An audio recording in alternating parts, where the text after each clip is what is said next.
do'zaxiylarni do'zaxga kirgizgan asosiy sababni aytishadi.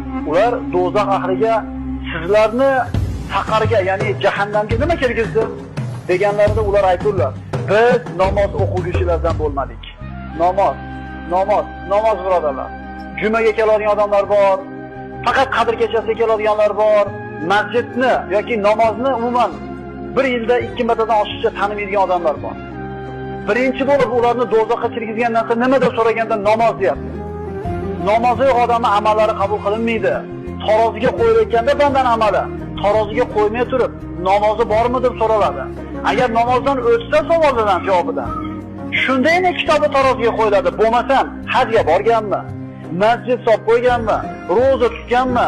Ota-onasining duosini olganmi? Qaralmaydi. Namoz birodarlar. Nabiy sollallohu alayhi vasallam namozni bizni tilda mana javoz pasport degan payg'ambarimiz. Pasport yo'q odam grajdanin bo'la olmagandek, namoz yo'q odam musulmon bo'la olmaydi komil surati. Masalan, namoz o'qimayman deydigan odam bilmadim, bo'lmasa kerak emas. O'qiyman deydi. O'qiyman kerak. Insof bersin. O'zi insonni aql hushi joyida turgani o'sha insof bo'ladi. Agar jinni bo'lganingda senga uzr bor.